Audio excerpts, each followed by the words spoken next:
Halo teman-teman, di video kali ini kami dari kelompok 4 bakalan ngebahas tentang penilaian kinerja. Jadi langsung aja disimak videonya ya.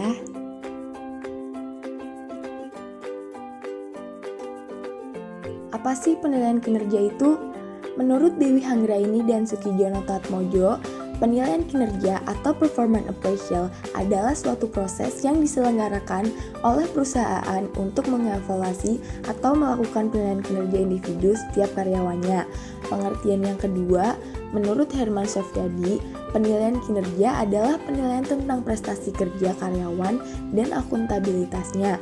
Yang terakhir, penilaian kinerja merupakan salah satu dari 6 fungsi MSDM yang sebelumnya ada perencanaan MSDM, pengadaan dan pemberhentian karyawan, pengupahan dan pemberian tunjangan, kemudian penilaian kinerja.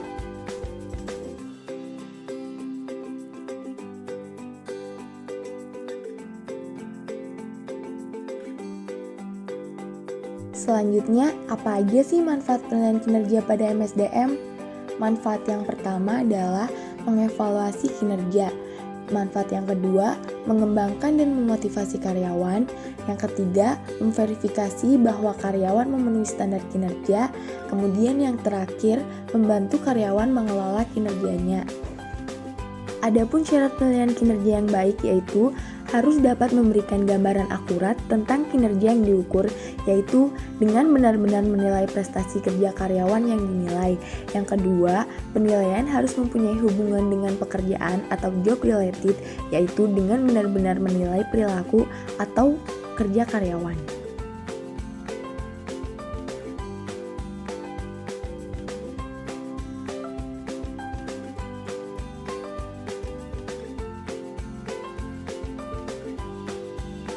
Proses penilaian kinerja yang baik harus mampu mengidentifikasi standar kinerja, mengukur kriteria penilaian, memberikan umpan balik bagi karyawan mengenai hasil penilaiannya, kemudian yang terakhir harus mampu memperbaiki kinerja yang tidak sesuai dengan standar.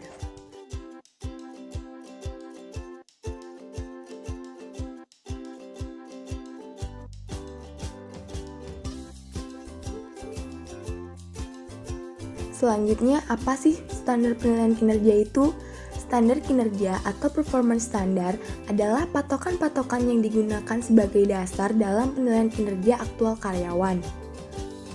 Agar penilaian efektif, maka standar penilaian hendaknya berhubungan dengan hasil-hasil yang diinginkan oleh setiap pekerjaan, sehingga standar penilaian merupakan alat untuk prestasi.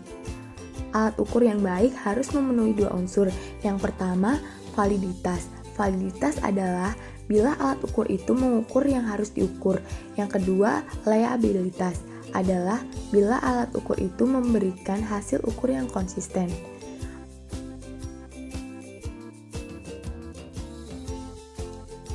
Ada 5 tujuan penilaian kinerja. Yang pertama, pengambilan keputusan dalam manajemen sumber daya manusia. Yang kedua, identifikasi kebutuhan akan pelatihan dan pengembangan. Yang ketiga, validasi program seleksi dan pengembangan. Yang keempat, pemberian umpan balik kepada karyawan atas kinerjanya. Kemudian yang terakhir, sebagai dasar untuk menentukan keputusan tentang alokasi remunerasi.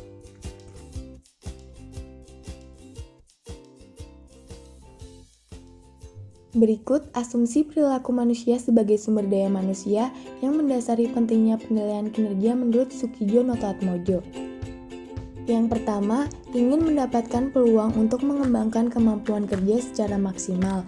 Kedua, ingin mendapatkan penghargaan apabila ia dinilai mampu melaksanakan tugas dengan baik. Yang ketiga, ingin mengetahui dengan pasti tangga karir bila dapat melaksanakan tugas dengan baik. Yang keempat, ingin mendapatkan perlakuan yang objektif dan penilaian atas dasar prestasi kerja. Yang terakhir, bersedia menerima tanggung jawab yang lebih besar. Ada beberapa metode dalam penilaian kinerja. Agar lebih jelas, kita bahas satu-satu aja ya.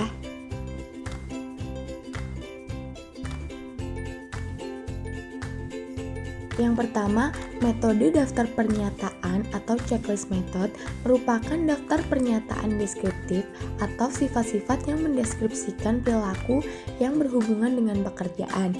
Yang kedua, metode peninjauan lapangan atau field visitation method dilakukan oleh pimpinan dengan terjun langsung ke lapangan untuk menilai prestasi kerja karyawan bersama dengan kegiatan supervisi yang telah terencana maupun mendadak.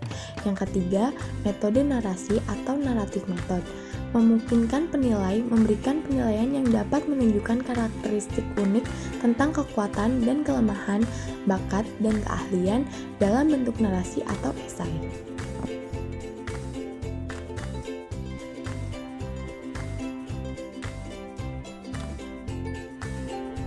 Selanjutnya yang keempat adalah metode skala penilaian atau rating scale method, yaitu membandingkan kinerja individu karyawan dengan suatu standar absolut. Skala rentang nilai dimulai dari nilai terendah hingga tertinggi, dari terburuk hingga terbaik, dari tidak memuaskan hingga sangat memuaskan. Yang kelima, metode BARS atau Behavioral Anchored Rating Scale menggabungkan metode penilaian narasi dan penilaian skala yang masing-masing rate disertai penjelasan narasi secara spesifik mengenai contoh dari perilaku baik dan buruk yang dapat diamati, yaitu meliputi karakter, pengetahuan, dan keahlian. Yang keenam, metode psikologi dilakukan dengan mengadakan wawancara mendalam, diskusi, dan tes psikologi terhadap karyawan yang dinilai, yaitu meliputi aspek-aspek intelektual, emosi, motivasi, dan sebagainya. Kemudian, hasil penilaian dapat membantu untuk memperkirakan prestasi kerja karyawan pada masa mendatang. Metode ini relevan untuk pengambilan keputusan tentang penempatan atau pemindahan tugas dalam lingkungan organisasi.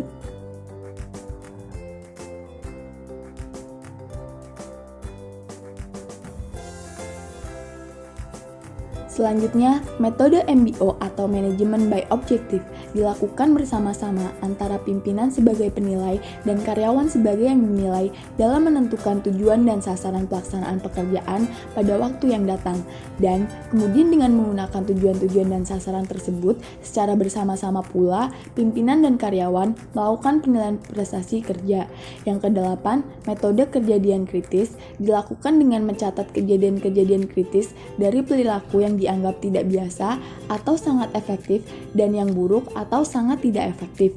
Data kejadian kritis diperoleh dari wawancara individu atau kelompok, kuesioner, atau formulir isian. Kemudian yang terakhir, metode daftar pernyataan berbobot. Daftar pernyataan deskriptif atau sifat-sifat yang mendeskripsikan perilaku yang berhubungan dengan pekerjaan. Setiap butir pertanyaan diberi bobot positif atau negatif. Bobot nilai tersebut tidak dimunculkan dalam formulir daftar pernyataan sehingga penilai tidak mengetahuinya. Ada 6 kesalahan dalam penilaian kinerja, yaitu yang pertama, leniency atau penilai terlalu murah hati dalam menilai sehingga cenderung memberi nilai yang bagus dan kurang objektif.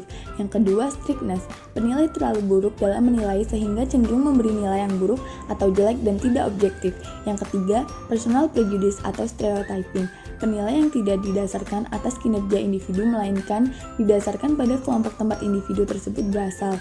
Yang keempat, efek halo, penilaian yang hanya didasarkan pada satu kriteria saja dan mengabaikan kriteria-kriteria lain sehingga hasil penilaian tidak seimbang. Yang kelima, recency effect atau penilai memfokuskan diri pada perilaku kerja individu yang paling akhir saja dan tidak melihat perilaku individu secara keseluruhan selama dia bekerja sehingga hasil penilaian menjadi bias. Kemudian yang terakhir, central tendency atau penilaian tidak mau memberikan nilai ekstrim melainkan nilai angka rata-rata atau angka tengah saja sehingga hasil penilaian tidak memberikan informasi siapa yang menonjol dan siapa yang kurang menonjol kinerjanya.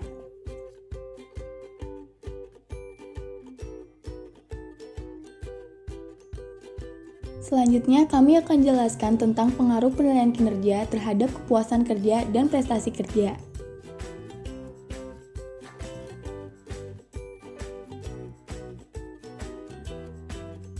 Yang pertama, pengaruh penilaian kinerja terhadap kepuasan kerja.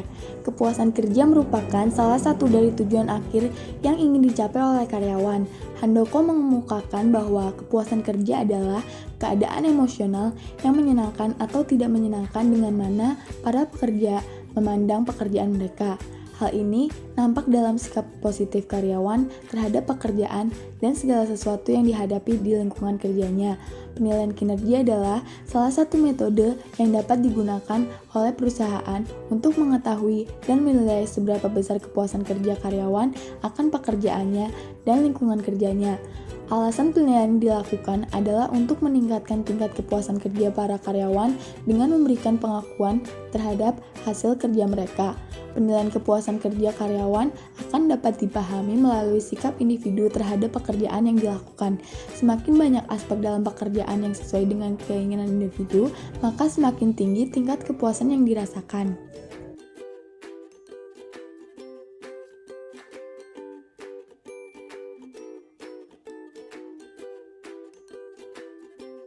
Yang kedua, pengaruh penilaian kinerja terhadap prestasi kerja. Prestasi kerja seorang karyawan pada dasarnya adalah hasil kerja seorang karyawan selama periode tertentu dibandingkan dengan standar, target, atau sasaran atau kriteria yang telah ditentukan.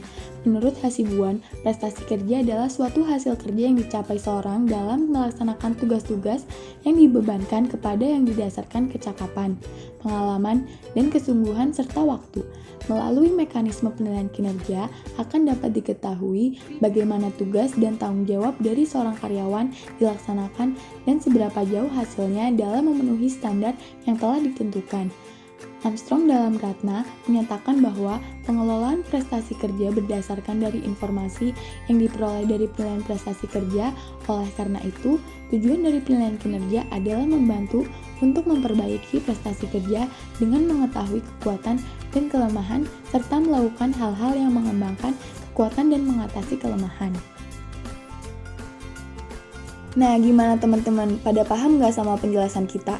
Atau masih ada yang ingin ditanyakan tentang penilaian kinerja? Kalau ada yang ingin ditanyakan, langsung aja ya, nanti kita jawab satu-satu kok. Sekian dulu video dari kami. Terima kasih. Wassalamualaikum warahmatullahi wabarakatuh.